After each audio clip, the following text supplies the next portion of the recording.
আসরে বরের জায়গায় বর হিসেবে এমপি জিয়ন জাঙ্কুককে দেখে হতভম্ব হয়ে যাইতে দু চোখ কোঠর থেকে বেরিয়ে আসার উপক্রম তার ভাবতেই অবাক লাগছে। এমপি জাঙ্কুকের সাথে তার বিয়ে? অসম্ভব, এটা হতে পারে না। যাকে সে জমের মতো ভয় পায়, যার বয়স তার থেকে 11 বছরের বেশি, তাকে সে কিভাবে বিয়ে করবে? ইম্পসিবল। তাই কিছু না ভেবে দ্রুত তার রুমে চলে আসে। রুমে এসে দরজা আটকিয়ে পায়চারি করতে থাকে। কি করবে না করবে ভেবে পাচ্ছে না। মাথা কাজ করা বন্ধ করে দিয়েছে। ভয়ে গলা শুকিয়ে কাঠ হয়ে গেছে। তবু মনে কিছুটা সাহস জুগিয়ে পালানোর কথা ভাবে। যেই ভাবা সেই কাজ। টেবিল থেকে খাতা বের করে একটা চিঠি লিখে টেবিলের উপর রেখে দেয়। তারপর আশেপাশে ভালো করে খেয়াল করে রুম থেকে বের হয়ে যায়। তারপর অনেক কালো রঙের জামদানি শাড়ি, মাথায় বড় ঘোমটা দিয়ে মুখে মাস্ক পরা। রাত হয়, চারপাশটা অন্ধকার হয়ে আছে, সেজন্য কারোর সামনে পড়ার চান্স নেই। হাতে তার বাটন ফোন। ফোনটা তার মায়ের। বিপদে পড়ে মায়ের ফোনটা নিতে বাধ্য হয়েছে। তার কিছু করার নেই। এমন একটা বুইড়া বেড়াকে বিয়ে করে তার জীবন নষ্ট করতে চায় না সে। ভাবতে ভাবতে বাড়ির পিছনে দরজার কাছে চলে আসে সে।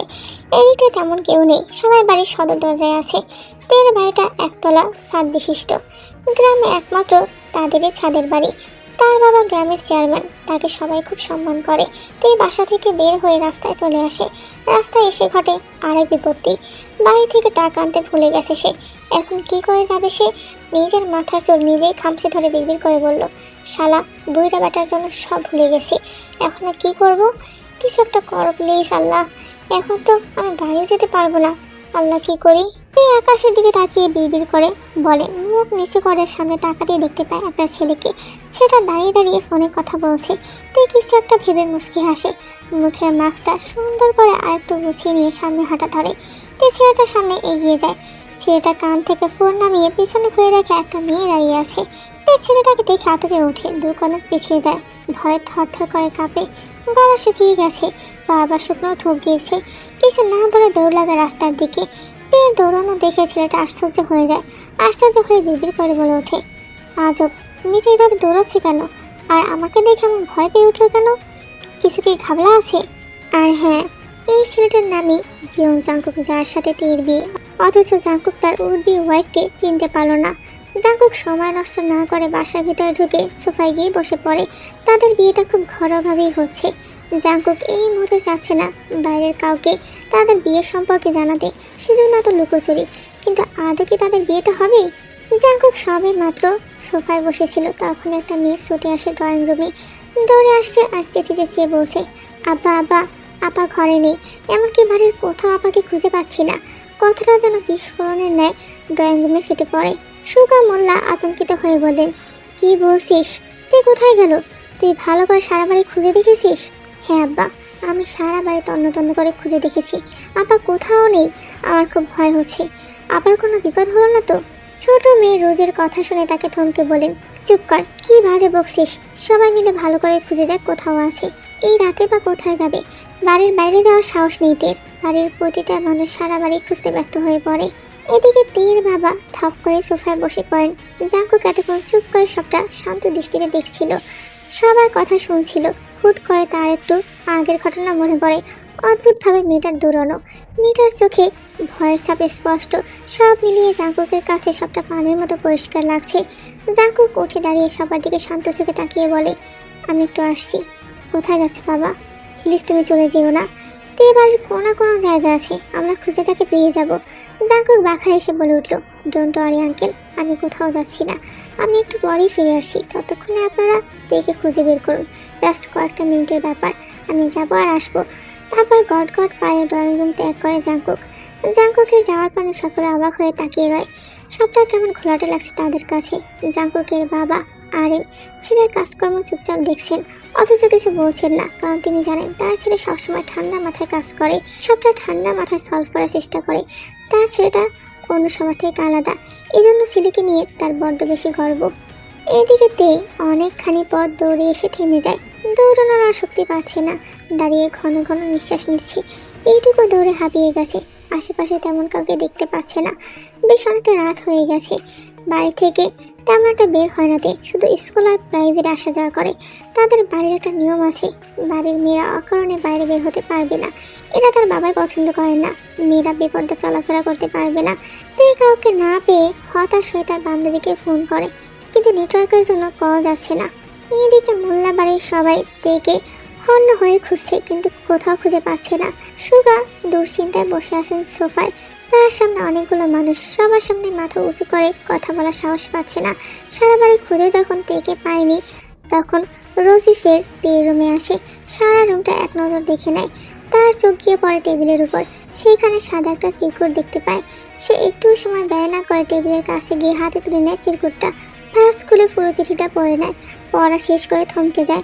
সে দ্রুত চিঠিটা নিয়ে ড্রয়িং রুমে আসে। এতগুলো মানুষের সামনে কিভাবে বলবে ভেবে পাচ্ছে না। তবুও সাহস দিয়ে বাবার কাছে গিয়ে ডাক দেয়, আব্বা। সুগা মাথা তুলে অশ্রুসিক্ত চোখে ছোট মেয়ের দিকে তাকায়। গম্ভীর কণ্ঠে বললেন, কি হয়েছে আব্বা? এটা আবার ঘরে পেয়েছি।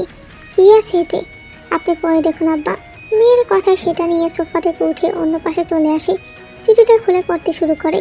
সেখানে লেখা, প্রিয় আব্বাজান, প্রথমে ক্ষমা চেয়ে নিচ্ছি। ক্ষমা করবেন আমায়। আমি এই বিয়েটা করতে পারবো না আব্বা। আপনিই বলুন, আমার বয়স আর তার বয়সের পার্থক্য। গুনে গুনে তার থেকে 11 বছর ছোট আমি। আপনি কিভাবে পারলেন একটা বুড়া লোকের সাথে আমার বিয়ে দিতে? আমি কিভাবে মেনে নিতাম বলুন? আপনাকে বলার সাহস হয়নি, তাই চিঠি লিখে বাড়ি থেকে চলে আসছি। চিন্তা করবেন না, আমি সেফ জায়গায় থাকবো। কালকে সকালে আমি বাড়ি ফিরে আসবো। আমাকে নিয়ে চিন্তা করবেন না। ইতি, আপনার মেয়ে তে। চিঠিটা পরে 2 কদম পিছিয়ে যায় সে। মাথার উপর আকাশ ভেঙে পড়ে। এতদিনে তিল তিল করে গড়া তার মান সম্মান সব ধুলো মিশিয়ে গেল। এইদিকে তে তার বান্ধবীকে কল করে এগিয়ে আসতে বলে, গাড়ি খুঁজতে থাকে। তবে আজ মনে হয় কোনো গাড়ি পাবে না। বাটন ফোন অন করে দেখে 8টা বাজে। আশেপাশে ভ্যান বা অটো কিছুই দেখছে না। একটু পর কিছু মানুষের কথা শব্দ পেয়ে পেছনে ঘুরে তাকিয়ে দেখে 2টা ছেলে রাস্তা দিয়ে হেঁটে যাচ্ছে। অচেনা ছেলে দুটোকে দেখে তে ভয় পেয়ে যায়। ফের সামনে তাকিয়ে দেখে একটা বাইক তার দিকে এগিয়ে আসছে। তে ভয়ে 2 হাত দিয়ে শাড়ি উঁচু করে দৌড় লাগায়। দৌড়াতে গিয়ে শাড়িতে বেঁধে হোঁচট খেয়ে মাঝ রাস্তায় পড়ে যায়। ব্যথায় কুকড়িয়ে ওঠে। ব্যথা পাওয়ার কারণে চোখে অশ্রু এসে ভিড় করে। অশ্রুসুক্ত চোখে পিছনে তাকিয়ে দেখে ব্যাগটা তার খুব নিকটে। তে সামনে এসে জোরে ব্রেক করে লোকটা। তে ভয়ে কেঁপে ওঠে। নিজে নিজে ভাবে, লোকটা কে? কেন তার পিছু নিয়েছে? কি বা চাই তার কাছে? তের ভাবনার মাঝে লোকটা বাইক থেকে নেমে মাথার হেলমেট খুলে বাইকের পিছনে ঝুলিয়ে রাখে। জাঙ্কুক এবার তের দিকে তাকায়। তে এখনো নিচে পড়ে আছে। তে জাঙ্কুকের দিকে তাকিয়েছিল, কিন্তু ফেস দেখে আতকে ওঠে। এ তো আর কেউ নয়, স্বয়ং জীবন জাঙ্কুক। তার ঠোঁটের কোণে বাঁকা হাসি, যা দেখে তের গলা বুক শুকিয়ে গেছে। আমতা আমতা করে বলে ওঠে, আপনি কে? আমার কাছে কি চাই? আমার পথ কেন আটকিয়েছেন? জাঙ্কুকের ঠোঁটের কোণে বাঁকা হাসি, তবে এবার শীতল কণ্ঠে বলে ওঠে, তোমাকে চাই। বলে সে তের মুখ থেকে টান মেরে মাস্কটা খুলে ফেলে। আসম্যিক স্পর্শে কেঁপে ওঠে তে। রাতের ঠান্ডা বাতাসের মধ্যেও ঘামতে থাকে। বারবার শাড়ির আঁচল দিয়ে চোখ মুখ কপাল মুছছে। জাঙ্কুক তের 2 হাতের কবজি চেপে ধরে তাদের দাঁত চেপে বলে, বাসা থেকে পালিয়েছো কেন? কোন সাহসে পালিয়েছো? তোমার সাহস কি করে হয়? হ্যাঁ, আনসার মি। তে ভয়ে ভয়ে মাথা উঁচু করে জাঙ্কুকের দিকে তাকায়, তবে সাথে সাথে মাথা নিচু করে নেয়। কারণ জাঙ্কুকের চোখ অসম্ভব লাল হয়ে আছে রাগে, যেন তার চোখ দিয়ে ভস্ম করে দেবে তাকে। তেকে কোনো জবাব দিতে না দেখে জাঙ্কুক আরও রেগে যায়। এবার চিল্লিয়ে বলে ওঠে, এই মেয়ে, কথা কানে যাচ্ছে না? আমার কথার উত্তর দিচ্ছ না কেন? ইচ্ছে করছে এক থাপ্পড়ে সবগুলো দাঁত ফেলে দিতে। তে এবার কেঁদে ওঠে। আসম্মিক কান্নায় ঘাবড়ে যায় জাঙ্কুক। সে পুরো বেকুব ভরে যায়। কি এমন বলেছে যার জন্য ভ্যাবা করে কাঁদতে হবে? তবে তের কান্না মাখা মুখ দেখে কিছুটা শান্ত হয় জাঙ্কুক। শান্ত কণ্ঠে বলে, ওঠো, বাসায় ফিরতে হবে। সাথে সাথে তে জবাব দিল, আমি বাসায় যাব না, এখানেই বসে থাকবো। অথচ আপনার মতো বুড়ো বেড়াকে আমি কিছুতেই বিয়ে করবো না। তের কথা শুনে ভুরু কুঁচকে তাকায় জাঙ্কুক। তাকে বুড়ো বললো? মেয়েটা মজা করছে নাকি সত্যি সত্যি বুড়োর মতো লাগছে তাকে? তাকে বুড়ো বলে অপমান করলো? আশ্চর্য। জাঙ্কুক জোড়া শক্ত করে বলল, আর একটা কথা বললে মায়ের একটাও মাটিতে পড়বে না কিন্তু। যা বলছি তাই করো, হ্যারি আপ। তে খিলখিল করে হেসে উঠে বলে, এখানে আপনি মাটি পেলেন কই? আমি তো পিছের উপর বসে আছি। জাঙ্কুক চোখ ছোট ছোট করে তাকায়। সে জানতো তে দুষ্টু, তবে এতটা সেটা জানতো না। মুখটা অন্যদিকে ঘুরিয়ে হাসে, যেটা তের চোখে পড়ে না। জাঙ্কুক সময় নষ্ট না করে তের হাত ধরে টেনে দাঁড় করায়। তে এমনিতে আগে থেকেই জাঙ্কুককে ভয় পায়, আর আজ এতটা মুখোমুখি আমার হাত ধরে দাঁড় করানো সবটা মুখ বুঝে হজম করছে। নড়ে যে তার কপালখানায় বহুত দুষ্ক ছিল। জাঙ্কুক তেকে নিয়ে বাইকের কাছে গিয়ে দাঁড় করায়। বাইকে উঠতে যাবে এমন সময় একটা মেয়েলি কণ্ঠস্বর পেয়ে থেমে যায়। পিছনে ঘুরে দেখে একটা মেয়েটাকে দেখে তে তাকে জড়িয়ে ধরে বলল, এতক্ষণে আসার সময় হলো বেবি, আর একটু আগে আসলে আমাকে এই দিন দেখতে হতো না। তের কথায় মেয়েটা জবাব দেয়, এই তো আমি চলে এসেছি, আর কোনো চিন্তা নেই, তোকে ওই বহিরা এমপিকে বিয়ে করতে হবে না। লিজার কথায় জিভ কামড় দেয় তে, এবার তো সে গেছে, তার আর রক্ষে নেই। মেয়েটার কথা শুনে জাঙ্কুক হতবাক হয়ে যায়। ডিরেক্টলি তাকে বইরা বলে অপমান করা হচ্ছে, আর সহ্য হয় না তার। এবার সে বলে ওঠে, ম্যাডাম আমাকে দেখে কি বইরার মতো লাগে? জাঙ্কুকের কথায় লিজা ভালো করে লক্ষ্য করে দেখে, না ছেলেটা দেখতে শুনতে মাশাআল্লাহ হ্যান্ডসাম, বয়স কতই বা হবে, সর্বোচ্চ 27-28 হবে। লাজুক হেসে বলে ওঠে লিজা, আরে আপনি সব কি বলছেন? আপনি বইরা হতে যাবেন কেন? বইরা তো আমার ফ্রেন্ডের উড বি হাজবেন্ড, আপনি তো দেখতে সেই। জাঙ্কুক দাঁতে দাঁত চেপে বলল, তাহলে আমাকে বইরা বলছেন কেন? আর আজব তো, আমি কখন বললাম আপনি বইরা? আমি তো বলছি বইরা হচ্ছে ওর জামাই। তে লিজার হাত চেপে ধরে বারবার চুপ করতে বলে, তবে লিজার কোনো থামার নামগন্ধ নেই, নিজের মতো বকবক করতেই আছে। তের ভয়ে যান যায় যায় অবস্থা। লিজা তের হাত ঝাড়া দিয়ে বলে ওঠে, আচ্ছা মশাই, তো আপনি খামাখা পায়ে পা দিয়ে মেয়েদের মতো ঝগড়া করছেন কেন? কেন শুনতে চান? অবশ্যই, আমি সেই মহান ব্যক্তি, আমি আপনার বেবির বইরা উঠবে জামাই, বুঝতে পেরেছেন? জাঙ্কুকের কথা শুনে তের দিকে অবাক হয়ে তাকিয়ে রইল লিজা কি বলছে। তে কাঁধা কাঁধা ফেস নিয়ে মাথা ঝাঁকিয়ে হ্যাঁ বলে। লিজা দ্রুত 2 কদম পেছিয়ে আসে, তখন আরেকজন ছেলে সেখানে উপস্থিত হয়। বাবা কি অপরূপ দৃশ্য, মাঝ রাস্তায় দাঁড়িয়ে দাঁড়িয়ে ঝগড়া। জাঙ্কুক তুই কবে থেকে মেয়েদের সাথে ঝগড়া করা শুরু করেছিস রে? এইদিকে সুগা এখনো অতিথিদের বলেনি তে কোথায়। তিনি জাঙ্কুকের আসার অপেক্ষায় আছেন। তার বিশ্বাস জাঙ্কুক তেকে নিয়ে আসবে। সত্যি সত্যি তার মনের কথাটা সত্যি হয়ে গেল। তের হাত ধরে জাঙ্কুক তেকে নিয়ে বাড়িতে প্রবেশ করছে। দুজনকে একসাথে দেখে স্বস্তি পেলেও অনেকটা রেগে যান তিনি। ঝড়ের বেগে দুজনের সামনে গিয়ে তীর গালে ঠাস করে চর বসিয়ে দেন। চর খেয়ে তে পড়ে যেতে গেলে হাত ধরে ফেলে জাঙ্কুক। সুগা ফের মারতে গেলে হাতটা ধরে ফেলে জাঙ্কুক, তারপর বলে ওঠে, একটাই যথেষ্ট আঙ্কেল, আর মারতে হবে না, রাগটা কন্ট্রোল করুন। তের মা এসে বলে উঠল, কোথায় গিয়েছিলে তুই? এত রাতে বাইরে পা রাখার সাহস কি করে হয় তোর? জাঙ্কুক বুঝতে পারে সবাই খুব রেগে আছে, সেজন্য নিজের পরিবারের লোকদের দিকে তাকিয়ে দরজায় নিজেকে আসতে দেখে বলে উঠল, আন্টি ও আর বান্ধবীকে এগিয়ে আনতে গিয়েছিল, আপনি কিছু বলিয়েন না, এবার বিয়েটা ভালো ভালো মিটে গেলে শান্তি। পেয়ে নিজের বাবা মায়ের দিকে অশ্রুসিক্ত নয়নে তাকিয়ে আছে। তার আব্বা তাকে মারতে পারলো? রাগে দুঃখে কিছু না বলে নিজের রুমে চলে গেল। বাসার ঘরে বড় ঘোমটা দিয়ে সবার মাঝে বসে আছে তের পাশে ভদ্র ছেলের মতো বসে আছে জাঙ্কুক। ঘোমটার ফাঁক দিয়ে জাঙ্কুকের দিকে তাকিয়ে দেখে জাঙ্কুকের ঠোঁটের কোণে পাখা হাসি, যা দেখে গা জ্বলে ওঠে তার। রাগে মাথা টকবক করছে।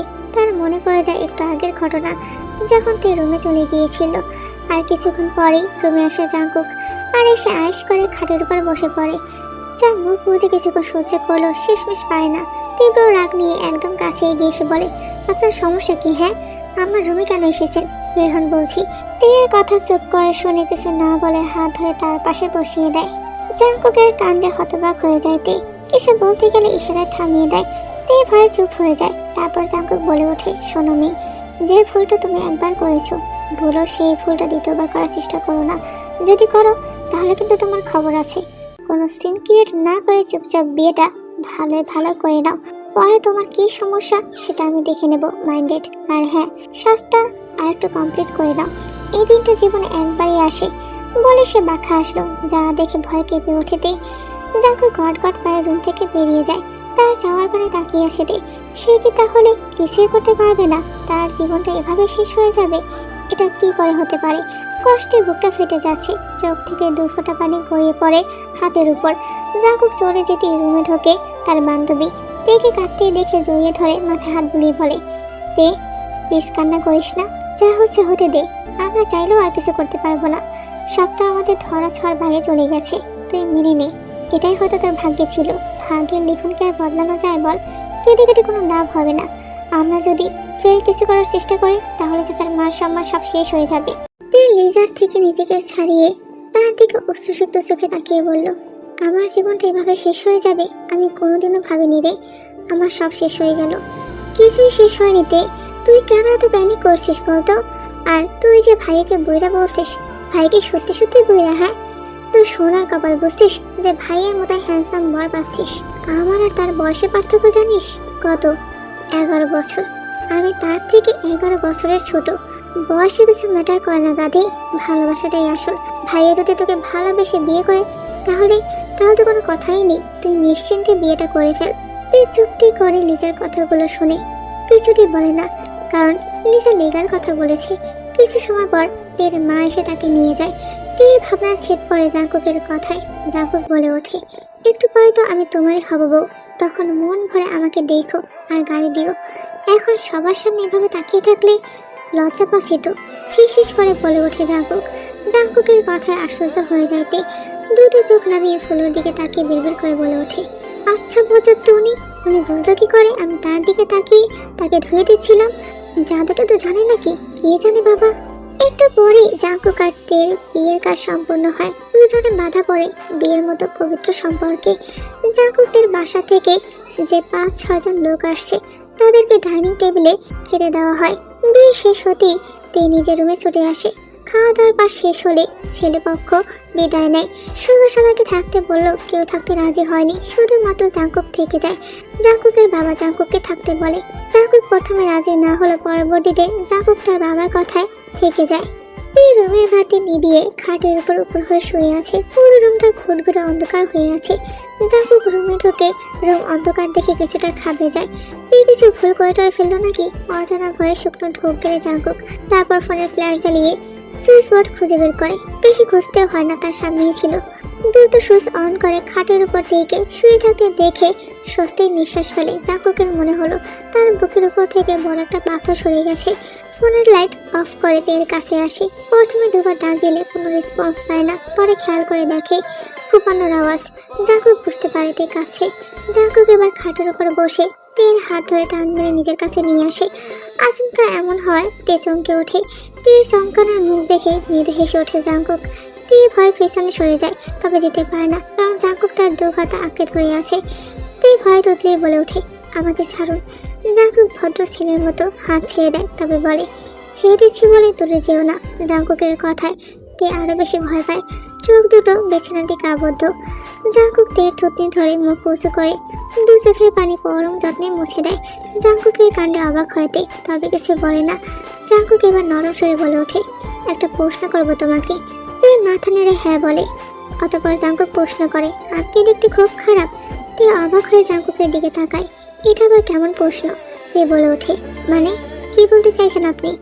আমি কি দেখতে খুব খারাপ? তে জাঙ্কুকের প্রশ্নে অস্বস্তি হয়। কি বলবে সে, হ্যাঁ নাকি না ইতস্ত বোধ করে বলে, এটা আবার কেমন প্রশ্ন? আপনি নিজেকে আয়নায় দেখেননি আপনি দেখতে কেমন? তের জবাবে হালকা হেসে বলে, আমি তোমাকে প্রশ্ন করেছি আর উত্তরটা তুমিই দেবে। আজব, আপনি তো দেখতে সুন্দর, তাহলে এমন প্রশ্ন করছেন কেন? জাঙ্কুক গম্ভীর কণ্ঠে শোধালো, আমি যদি দেখতে সুন্দরী হয় তাহলে আমাকে বিয়ে করতে এত আপত্তি কেন তোমার? তে মাথা নিচু করে নেয়। এবার সে কি বলবে, কিভাবে বয়সের কথা বলবে? এইভাবে বলে যদি উনি কষ্ট পায় তাহলে? না, এটা কিছুতেই বলা যাবে না। তের ভাবনার মাঝে বলে ওঠে, কি হলো বলছো না কেন? আসলে কি আসলে নকলে করছো? সোজা সাপটা বলে ফেলো, কিসের তো আপত্তি তোমার? আমার আর তোমার বয়সের? তুই অবাক হয়ে থাকে জাঙ্কুকের দিকে। জাঙ্কুক ফের বলে ওঠে, ঠিক বলছি তো, কতই বা বেশি? 10 বা 11, এর বেশি তো নয়। এতে সমস্যা কি তুমিই বলো? আচ্ছা, তোমার ভাইকে কি দেখতে বুড়ার মতো লাগে? আমার ভাইকে কেন বুড়ার মতো লাগবে? আমার ভাই দেখতে খুব সুন্দর।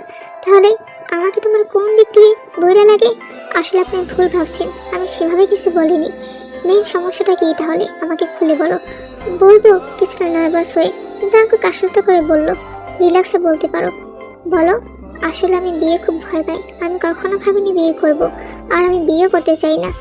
হোয়াট? সামান্য বিষয় বিয়ে ভয় পাও, তার জন্য বিয়ে করবে না? কিন্তু কিসের জন্য ভয় পাও শুনি? আসলে অসুস্থ ফিল না করে বলো, আমি পর কেউ না, তোমার স্বামী। তাই ভয় না পেয়ে ভয়কে জয় করে আমাকে বলো। তে মাথা ঝাঁকিয়ে বলে ওঠে, আমার একটা বান্ধবী ক্লাস 9-এ বিয়ে হয়েছিল। বিয়ের 2 দিন পরে সে মারা যায়। কিভাবে কিসের জন্য সে মারা যায় কিছুই জানি না, আর সেখান থেকে আমার খুব ভয় করে।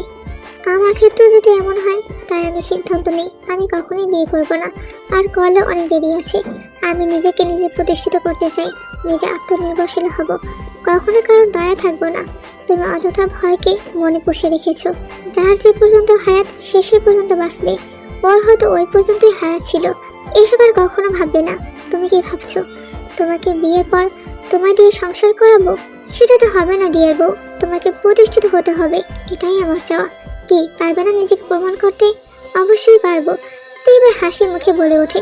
জাঙ্কুক এবার দুষ্টু এসে বলে, খুব তো বুড়া বুড়া করে অপমান করছিলে, এবার বুড়া কি করতে পারে দেখবে। জাঙ্কুকের কথায় তের মুখের হাসি মিশিয়ে গেল। মনে মনে ভয় এসে হানা দিল। তেকে ভয় পেতে দেখে উচ্চস্বরে হেসে উঠে বলে, আরে পাগলি, তুমি ভয় পাচ্ছ কেন? আমি মজা করে বলেছিলাম, তুমি ঘুমিয়ে পড়ো। তে মাথা নেড়ে বিছানায় শুয়ে পড়ে। জাঙ্কুক ফ্রেশ হয়ে এসে তের পাশে শুয়ে পড়ে। দুজনে ঘুমের দেশে পায়ে জমায়। ভোর 6টা নাগাদ জাঙ্কুকের ঘুম ভাঙে। আর মোড়া ছেড়ে উঠে বসে সে। চোখ কষলে সামনে তাকাতেই দেখতে পায় তার অর্ধাঙ্গিনী, তার প্রিয়তমা। ঠোঁটের কোণে হাসি ফুটে ওঠে। এই প্রথম সে কোনো নারীকে ঘুমন্ত অবস্থায় খুব কাছ থেকে দেখছে। তে ঠোঁট উল্টে ঘুমিয়ে আছে। জাঙ্কুক লক্ষ্য করে তের পায়ের নিচ থেকে শাড়ি কিছুটা সরে গেছে। ফর্সা ধবধবে কোমল পাটা স্পষ্ট দেখতে পায় সে। জাঙ্কুক দুষ্ট হেসে তের পায়ে হাত দিতে গেলে কিভাবে যেন হাতটা নামিয়ে নেয়। এভাবে বেশিক্ষণ তাকিয়ে থাকলে যে নিজেকে কন্ট্রোল করা বড্ড দায় হয়ে যাবে, সেজন্য দ্রুত বিছানা থেকে নেমে ওয়াশরুমে চলে যায়। তেদের বাসায় শুধুমাত্র তার রুমের সাথে বাথরুম আছে, আর কারো রুমে অ্যাটাচ বাথরুম নেই। আর সিঁড়ির নিচে একটা, যেটা সবাই ব্যবহার করতে পারবে। তিয়া রোজে 2 বোন, আর তাদের একটা বড় ভাই আছে, তবে সে এখন দেশে নেই। তীর ছোট্ট চাচা চাচির কোনো সন্তান নেই, অনেক চেষ্টা করে কোনো ফল পায়নি। আর তার বাবা মা, এই হচ্ছে তার পুরো পরিবারের ডিটেলস। জাঙ্কুক ওয়াশরুম থেকে ফ্রেশ হয়ে দেখে তীর মুখে হাত দিয়ে ভাবুক হয়ে বসে আছে। কোনো দিকে তার হেলদোল নেই। জাঙ্কুক বার কয়েক ডাকলে কোনো সাড়া পায় না। এবার তার হাতে থাকা তলেটা তীর দিকে ছুঁড়ে মারে। গায়ে ঠান্ডা তলে পড়তেই হকচকিয়ে উঠে যায় সে। তারপর জাঙ্কুকের দিকে তাকিয়ে জিজ্ঞাসা করে, আপনার সমস্যা কোথায়? গায়ে তলে মারলেন কেন? একটুর জন্য আমার জানটা বেঁচে গেছে। জাঙ্কুক ফুরুকসকে তাকিয়ে জিজ্ঞাসা করে, তুমি কোন জগতে ছিলে? তে বোকা বোকা এসে জবাব দেয়, ও মা, আপনি জানেন না আমি কোন জগতে ছিলাম? না, শুনি, কোন জগতে ছিলে তুমি এতক্ষণ? আমি তো সৌরজগতে ছিলাম। আপনি যাবেন আমার লাগে? আপনাকে নিয়ে ঘুরে আসবো না। তীর কথা শুনে জাঙ্কুক কেমন খাওয়া হয়ে যায়। এই মেয়ে বলে কি সে নাকি সৌরজগতে ছিল, মারা যায়? জাঙ্কুকের মুখটা হা করে থাকতে দেখে তে চেঁচিয়ে বলে ওঠে, মুখটা বন্ধ করুন এমপি মশাই, নইলে যে মুখে মশা মাছি ঢুকে যাবে। আমাদের এখানে অনেক মশা আছে কিন্তু। তীর কথা শুনে জাঙ্কুক মুখটা বন্ধ করে নেয়। তুমি দুষ্ট এটা জানতাম, তবে এতটা সেটা জানতাম না। বাই দ্য ওয়ে, তুমি কাল রাতেও কিন্তু আমার সাথে খুব সুন্দর ভাষায় কথা বললে, আর এখন এভাবে কথা বলছো কেন? ভালোভাবে কথা বলবে, ওকে? দিয়ে মুখ ভেঙচি দিয়ে বিছানা থেকে উঠে আসে। তারপর আলনা থেকে একটা কাপড় নিয়ে ওয়াশরুমে চলে যায়। কার রাতে শাড়ি পরে ঘুমিয়েছিল, রাগ করে শাড়িটাও চেঞ্জ করেনি। এদিকে লিজা ছাদে দাঁড়িয়ে বন্ধুদের সাথে গ্রুপ কলে আড্ডা দিচ্ছিল। এসএসসি পরীক্ষার পর কেঁদে কেটে বাড়ি থেকে ফোন নিয়েছে। তার বাপটা তো তাকে কিছুতেই ফোন কিনে দেবে না। শেষমেশ তার কান্না করার কারণে রাজি হয়েছে। কথা বলার সময় খেয়াল করে চিনিকোঠার ওখানে কেউ একজন দাঁড়িয়ে আছে, তবে কে সেটা জানে না। সেজন্য কথা বলার মাঝে ঘাড় ঘুরিয়ে তাকায় সেদিকে। আপনি? আসামে তাকানোয় থতমত খেয়ে যায় সাইনো। আমতা আমতা করে বলে ওঠে, আসলে মাত্রই আসলাম, তুমি কথা বলছো বলে আমাকে ডিস্টার্ব করেনি। সাইনোকে কিছু না বলে ফির ফোনের স্ক্রিনে তাকিয়ে সবাইকে উদ্দেশ্য করে বলল, গাইস, পরে কথা হবে, আল্লাহ হাফেজ। অতঃপর কল কেটে সাইনোর দিকে তাকিয়ে ভুরু নাচিয়ে বলে, চলে যেতে এসেছেন, তাহলে আর কি বলবো, আপনি তাহলে থাকুন, আমি যাই। বলে চলে যেতে গেলে সাইনোর কথা থেমে যায়। তুমি থাকলে আমার কোনো সমস্যা নেই। আপনার সমস্যা নেই, বাট আমার আছে। সাইনো অবাক হয়ে বলল, তোমার কি সমস্যা? এটা গ্রাম, শহর না। আর গ্রামের মানুষগুলো কেমন সেটা আপনি নিশ্চয়ই জানেন, তাই না? সাইনো লিজার কথা জবাব দেয়, এক নয়, সেটা তো জানি, বাট এখানে তো কেউ নেই। আপনি কি ভাবছেন এখানের মানুষগুলো দেখবে না? আপনার ধারণা ভুল। গ্রামের মানুষগুলো সহজ সরল হলেও এরা কিন্তু মানুষের কথা মানুষের কাছে লাগিয়ে বেড়ায়। আমাকে আর আপনাকে কেউ যদি এখানে দাঁড়িয়ে দাঁড়িয়ে গল্প করতে দেখে, তাহলে গ্রামের মানুষ এগুলো নিয়ে বিশাল কাহিনী ছড়াবে। বুঝতে পারছেন আপনি? সাইনো মাথা ঝাঁকিয়ে হ্যাঁ বলে। লিজা ছাদ থেকে নেমে আসে। লিজার যাওয়ার পানে একইভাবে তাকিয়ে থাকে সাইনো। সাইনো ছাদের রেলিং ধরে আকাশের দিকে তাকিয়ে থাকে। এইদিকে সকালে নাস্তা সেরে জাঙ্কুক তাদের বাসার উদ্দেশ্যে রওনা হয় গ্রাম থেকে। জাঙ্কুক যাওয়ার আগে থেকে বই বই করে বলে গেছে ভদ্র মেয়ের মতো থাকতে। জাঙ্কুকরা চলে যায় শহরের উদ্দেশ্যে। দেখতে দেখতে কেটে যায় 2 দিন। এসএসসি পরীক্ষার পর কয়েকটা মাস বাড়িতে কাটিয়েছে, তেমন কোথাও যায়নি। সময় অতি দ্রুত কেটে গেছে। এই তো কয়েকদিন আগে তে আর লিজা 2 বান্ধবী কলেজে ভর্তি হয়েছে। দুজনে সেই কি খুশি। নতুন কলেজ, নতুন মানুষ, সবকিছু অপরিচিত। আজকে তেদের কলেজে নবীনবরণ অনুষ্ঠান। নতুন স্টুডেন্টদেরকে ফুল দিয়ে বরণ করে নেবে। সেজন্য দুই বান্ধবী সকাল সকাল বের হয়েছে। রাস্তা থেকে একটা গাড়ি ঠিক করে কলেজে নামে। অতঃপর ভাড়া মিটিয়ে তারা দুজন পা বাড়ায় কলেজের ভেতর। চারপাশে এত মানুষ, সবার মুখ অপরিচিত, গুটি কয়েক মানুষের মুখ চেনা যারা তাদের সিনিয়র বা তাদের সাথে। তীর অস্বস্তি ফিল হচ্ছে, সাথে প্রচুর গরম। সব মিলিয়ে যাতা অবস্থা। বড় বড় বিল্ডিং, কোনটা 4 তলা আবার কোনটা 3 তলা। তীরে গিয়ে বসে পড়ে স্টেজের সামনে। সেখানে অসংখ্য স্টুডেন্ট বসে আছে যারা ইন্টার ফার্স্ট ইয়ারে। প্রথম সারি 2টা চেয়ারে 2 জন বসে পড়ে। স্টেজে কয়েকজন টিচার বসে আছেন। একজন টিচার দাঁড়িয়ে মাইকে অ্যানাউন্সমেন্ট করছেন। তিনি লক্ষ্য করে টিচার মাইকে বলছেন, আমাদের মধ্যে আজকে একজন বিশিষ্ট ব্যক্তি উপস্থিত হবেন, যিনি আজকের বিশেষ অতিথি। আমরা কিছুক্ষণের মধ্যে তাকে দেখতে পাবো। ঠিক তার কিছুক্ষণের মধ্যেই কলেজের গেট দিয়ে প্রবেশ করলো একটা কালো মাইক্রো কার। তার পিছনে আর একটা কার। কলেজের সিনিয়র স্টুডেন্টরা ফুল নিয়ে এগিয়ে যায় তাকে সাদরে গ্রহণ করার জন্য। চেয়ারে বসা প্রতিটা স্টুডেন্ট গাড়ির দিকে চেয়ে আছে। সবার মতো তেও তাকিয়ে আছে, কিন্তু গাড়ি থেকে যিনি নামেন তাকে দেখে তে চেয়ার থেকে উঠে দাঁড়ায়। সে বিস্ময়ে হাঁ করে তাকিয়ে আছে। চারপাশের কারোর দিকে খেয়াল নেই তার, শুধু তার সামনে থেকে হেঁটে যাওয়া মানুষটার দিকে চেয়ে আছে। পাশ থেকে তার বান্ধবী গুতা দিয়ে বলল, কিরে, চোখের পলক তো ফেল। লিজার কথা দ্রুত নিজেকে সামনে নাইতে, তারপর মুখের মাস্কটা ঠিক করে নেয় আর লিজাকেও ঠিক করে নিতে বলে। তারপর যার যার স্থানে বসে পড়ে। কলেজের মাইকে কলেজের শিক্ষকরা অনেক কথা বলছেন, কিভাবে চলাচল করতে হবে, কিভাবে স্যারদের সাথে ভালো ব্যবহার করতে হবে, ইত্যাদি ইত্যাদি। অথবা প্রধান অতিথি একজন মেয়ে আর একজন ছেলেকে ফুল দিয়ে স্বাগত জানাবেন। সেজন্য মেয়েদের শাড়ি থেকে ডেকে আর ছেলেদের শাড়ি থেকে একটা ছেলেকে ডেকে নেয়। মাইকে নিজের নাম শুনে চমকে ওঠেতে তে তো কিছুতেই রাজি নয়, কিন্তু লিজা ঠেলে ঠেলে পাঠিয়েছে। স্টেজে উঠে কাচুমাচু হয়ে দাঁড়িয়ে রইতে একটু পর একজন শিক্ষক তাকে এগিয়ে আসতে বলে। তে গিয়ে দাঁড়ায় প্রধান অতিথি এমপি জিউং জাঙ্কুকের সামনে। হ্যাঁ, তে জাঙ্কুককে দেখে অবাক হয়েছিল, আর এখন তাকে তার কাছ থেকে ফুল নিতে হবে। মাইকে যখন বলা হচ্ছে আমাদের কলেজের বিশেষ অতিথি আজকে কলেজের 2 জন শিক্ষার্থীকে ফুল দিয়ে স্বাগত জানাবেন, অতঃপর জাঙ্কুক মুচকি হেসে উঠে দাঁড়িয়ে একটা ফুলের তোড়া নিয়ে তে দিকে তাকিয়ে চোখ টিপ মেরে এগিয়ে দেয়। তে সাথে সাথে চমকে উঠে মনে মনে বলে, উনি কি আমায় চিনে ফেললেন নাকি? আর না চিননি বা চোখ মারবে কেন? তীর ভাবনার মাঝে জাঙ্কুক ফের বলে, কি হলো, ফুল নিচ্ছ না কেন? সবাই দেখছে তো। তে দ্রুত আশেপাশে তাকিয়ে মৃদু হেসে ফুল নেয়। তে জাঙ্কুকের দিকে আবার তাকায়। এবার জাঙ্কুক ফুল না চায়। এবার তে নিশ্চিত জাঙ্কুক তাকে চিনে ফেলেছে, সে যতই মাস্ক পরুক না কেন। আর এই জন্যই এমনটা হয়েছে। তীর খুব ভয় হয়। সবাই তো স্টেজের দিকে তাকিয়ে আছে, কেউ দেখে ফেলেনি তো। অতঃপর তে স্টেজ থেকে নেমে আসে। একইভাবে জাঙ্কুক ছেলেটাকেও ফুল দিয়ে স্বাগত জানায়। টানা কয়েক ঘন্টা পর অনুষ্ঠান শেষ হলে বাসার উদ্দেশ্যে 2 বান্ধবী রওনা হয়। তে লিজাকে এখনো কিছু বলেনি। 2 তলা বিশিষ্ট বিল্ডিং এর সামনে এসে একটা মাইক্রো কার থামে। ড্রাইভার গাড়ি থেকে নেমে এসে দরজা খুলে দিলে বের হয় জাঙ্কুক। কতবার কটকট পায়ে এগিয়ে যায় বাড়ির ভিতর। কলিং বেল বাজালে বাসার মেয়ে এসে দরজা খুলে দেয়। তারপর নিজের রুমের দিকে এগিয়ে যায়। রুমে এসে শার্ট খুলে ওয়াশরুমে চলে যায়। টানা 30 মিনিট পর ফ্রেশ হয়ে বের হয়। জাঙ্কুকের ঘাড়ে সাদা টাওয়াল, মাথা থেকে 2-1 ফোঁটা পানি গড়িয়ে পড়ছে। জাঙ্কুক তোয়ালে দিয়ে মাথাটা মুছে নেয়। তারপর বেলকনিতে গিয়ে ভেজা কাপড়গুলো নিয়ে দেয়। জাঙ্কুকের ঠোঁটের কোনো জড়া হাসি। বেলকনি থেকে রুমে এসে একটা গেঞ্জি গায়ে দেয়। ঠিক তখনই তার মা রুমের ভিতরে আসেন। ছেলের ঠোঁটের কোণে হাসি দেখে তিনি ভুরু কুঁচকে তাকান। জাঙ্কুক খেয়াল করে তার পিছনে কেউ দাঁড়িয়ে আছে, তবে সেটাকে বুঝতে পারে, কারণ তার রুমে তার অনুমতি ব্যতীত তার মা ছাড়া কেউ আসে না। তবে মাকে আজ চুপ থাকতে দেখে কিছুটা অবাক হয়ে পড়ে। কি হলো মা, কোনো কথা বলছো না কেন? জিন এবার মুখ খুলল। তিনি বলে উঠল, আমার ছেলেটা হাসছে, কিন্তু কেন সেটা আগে বলো। কোন কারণে হাসছে?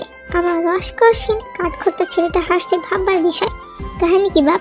জাঙ্কুক পিছনে ঘুরে মাকে জড়িয়ে ধরে বলে, মা, আজকে একটা কলেজে গিয়েছিলাম, সেখানে নিমন্ত্রিত ছিলাম। আচ্ছা, কিন্তু সেখানে কি এমন হয়েছে যার জন্য হাসছিস? মা, ওই কলেজেই তোমার বৌমা ভর্তি হয়েছে, আর আমি তাকে ফুলের তোড়া দিয়ে স্বাগত জানিয়েছি। আর একটা কারণ আছে। কি শুনি? ওটা বলা যাবে না, সিক্রেট। যা, তাহলে আমি জানবো কিভাবে তুই কিসের জন্য হাসছিস? তুমি বুঝে নাও মা, এখন খেতে দাও তো, খুব খিদে পেয়েছে। আচ্ছা নিচে আয়, আমি টেবিলে খাবার বেড়ে দিচ্ছি।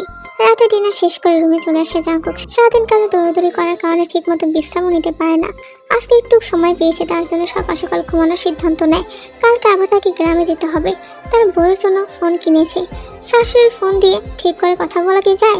আর কল দিতেও তো শরম করে, কালকের পর থেকে একটু শান্তির মতো কথা বলতে পারবে ভেবেই মুচকি হাসে। রাত তখন 10টা বাজে, অথচ তের চোখে ঘুম নেই।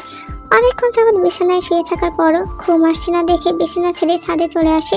ছাদে রেলিং ধরে দাঁড়িয়ে আকাশের দিকে তাকায়।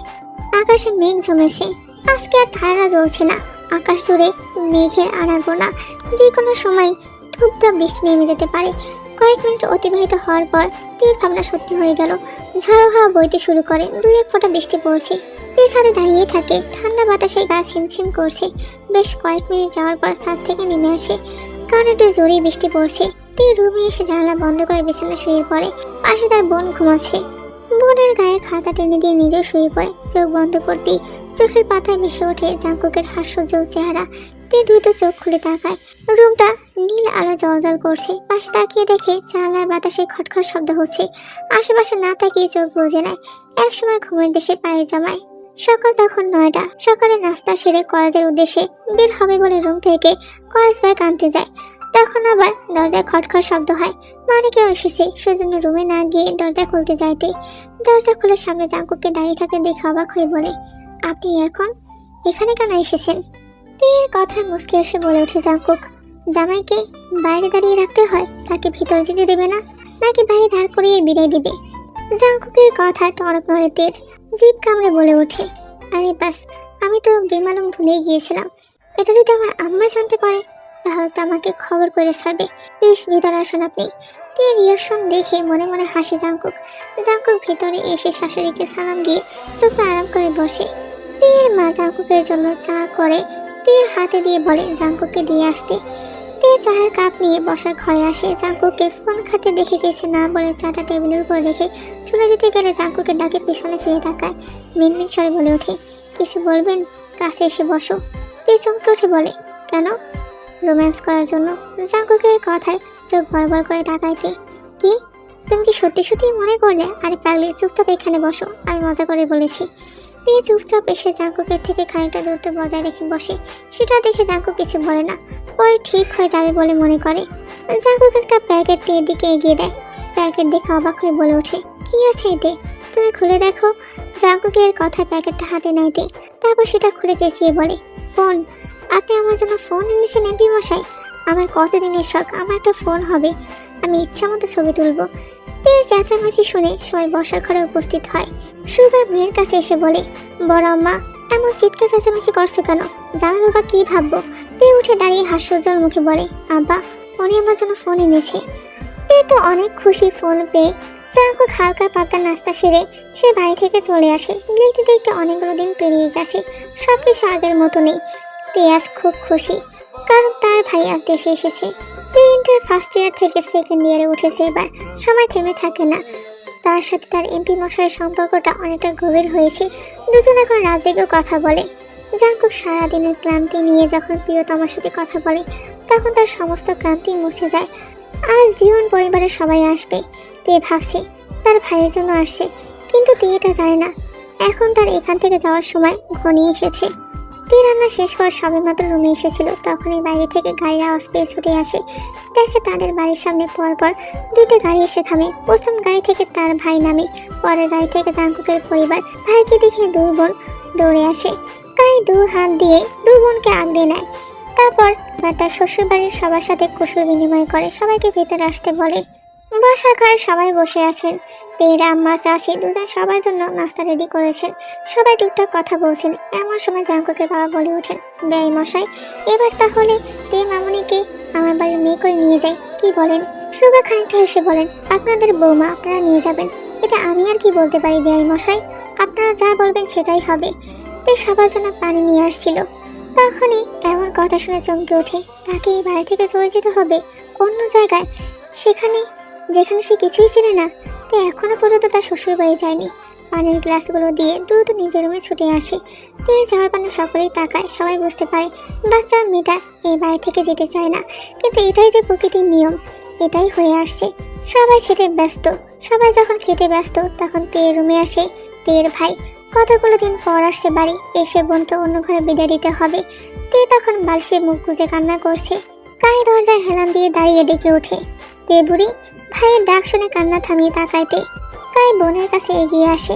তে ভাইকে জড়িয়ে ধরে কান্না মাখা কণ্ঠে বলে, ভাইয়া আমি তোমাদের ছেড়ে কোথাও যাব না, তোমাদের ছেড়ে থাকতে খুব কষ্ট হয়। কাই মৃদু স্বরে বলে ওঠে, আমি জানি তো ফুবরের খুব কষ্ট হয়, কিন্তু এটাই যে মেয়েদের নিয়তি, সবটা মেনে নিতে হবে। তুই প্লিজ কষ্ট পাস না, তোর যখন ইচ্ছে হবে তুই তখনই চলে আসবি। ঠিক তখনই পিছন থেকে জাঙ্কুক বলে ওঠে, হ্যাঁ ঠিক বলছিস, তোর মনের যখন ইচ্ছে হবে তখনই আসতে পারবে। খামাখা তাকে কাঁদতে মানা কর, কারণ তার কান্না একজনের সহ্য হয় না। রুমে ঢুকতে ঢুকতে বলে উঠল জাঙ্কুক। তাই মুচকি হেসে বোনের মাথায় হাত বুলিয়ে বলে, কান্না থামা, মানে তোর এই পাগলা জামাই খেপে যাবে। তখন আর রক্ষে নেই বলে রুম থেকে বেরিয়ে যায় কাই। এর মাথার উপর দিয়ে যাচ্ছে সবকিছু, দুজনকে তুই তো করেই বলছে। এনারা কি আগে থেকে পরিচিত? তের চমকানো মুখ দেখে জাঙ্কুক বলে ওঠে, মুখটা এমন হুতুম পাছার মতো করে রাখছো কেন? তে আনমনে হয়ে বলে ওঠে, আপনি ভাইকে আগে থেকে চেনেন? হ্যাঁ চিনি তো। কিভাবে? আপনাদের কথা শুনে মনে হলো আপনারা হয়তো একই সাথে পড়তেন। ঠিক ধরেছ, আমরা দুই বন্ধু। এখন বলো, আমি কি তাহলে বুড়া হয়ে গেছি? মানে তোমার ভাই যদি হ্যান্ডসাম হয় তাহলে আমি বুড়ো হলাম কিভাবে? জাঙ্কুকের কথায় দিয়ে চোখ ছোট করে তাকিয়ে বলে, আপনি সেই কথা এখনো মনে রেখেছেন?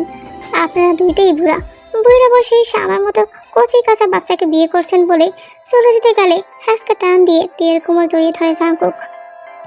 কপালে কপাল ঠেকিয়ে বলে ওঠে জাঙ্কুক ফিসফিসিয়ে, আর দুটো দিন যান, তারপর তুমি শুধু আমার, আমি শুধু তোমার। আমার প্রতিটা শ্বাস প্রশ্বাসে তুমি থাকবে, আমার মাঝে তুমি থাকবে। তুমি চাইলেও কখনো আলাদা হতে পারবে না। ভালোবাসা কখনো বসে দেখা হয় না, যে কোনো সময় হয়ে যেতে পারে। তে জাঙ্কুককে ধাক্কা দিয়ে সরিয়ে দেয়। জাঙ্কুক হালকা করে ধরেছিল বিধায় ছুটতে পেরেছে তে ফ্লোরে তাকিয়ে বলে ওঠে, দরজা খোলা আছে, আপনি এবার যান। জাঙ্কুক কিছু না বলে মুচকি আসতে আসতে রুম থেকে বের হয়ে যায়।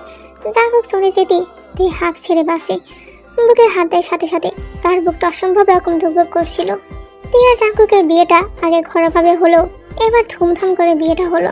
খাওয়া দাওয়া শেষ করে এখন বিদায়ের পালা। তে কান্না করতে করতে জ্ঞান হারিয়েছে। এই প্রথম কোনো কানে বিদায়ের সময় জ্ঞান হারিয়ে ফেলেছে। জাঙ্কুক বউকে পাজা করে তুলে গাড়িতে বসিয়েছে।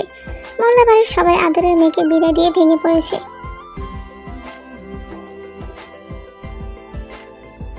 জ্ঞান ফিরে নিজেকে একটা অচেনা রুমে আবিষ্কার করে তে নিচের দিকে তাকিয়ে দেখে পরনে তার লাল রঙের বেনারসি। তের মনে পড়ে যায় কয়েক ঘন্টা আগের কথা। তখনই দরজা খুলে ভিতরে ঢুকে জাঙ্কুককে দেখে নড়ে চড়ে বসে। খাট থেকে নেমে জাঙ্কুককে সালাম করার জন্য ঝুঁকে বসে, কিন্তু সালাম করতে পারে না, কারণ জাঙ্কুক করতে দেয় না।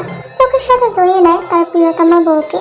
তারপর কানের কাছে মুখ নিয়ে ফিসফিস করে বলে, বউ আজকে তুমি আমার হবে, আর শুধু তুমি আর আমি, আর কেউ নেই। আর হ্যাঁ, আজকে আর কোনো বাধা আমি শুনবো না। তে চুপটি করে জাঙ্কুকের বুকে লুটে পড়ে। নিরাপত্তা সম্মতির লক্ষণ দেখে কোলে তুলে নেয় তেকে, তারপর বিছানায় অতি সন্তিপর্ণে শুয়ে দেয়। তে লজ্জায় গুটিয়ে নেয় নিজেকে, চোখ মুখ বন্ধ করে নেয়। জাঙ্কুক তের কপালে নিজের ভালোবাসার পরশ এঁকে দিয়ে তের ঠোঁট জোড়া নিজের দখলে নিয়ে নেয়। আস্তে আস্তে তেও ভরে যেতে শুরু করে সেই স্পর্শে। সেও সাজাতে থাকে জাঙ্কুককে। জাঙ্কুক তে সারা দেশ জুড়ে নিজের ভালোবাসার চিহ্ন এঁকে দেয়। তেও নিজেকে সঁপে দেয় জাঙ্কুকের কাছে। অতঃপর দুটি ভালোবাসার মানুষ একে অপরের প্রতি মেতে ওঠে, হারিয়ে যায় ভালোবাসার গহীন অতলে। সব ভালোবাসা এভাবেই পূর্ণতা পাক। আর এই গল্পের সমাপ্তি এখানেই। বেশি বেশি করে লাইক, কমেন্ট এবং শেয়ার করতে একদমই ভুলবে না তোমরা।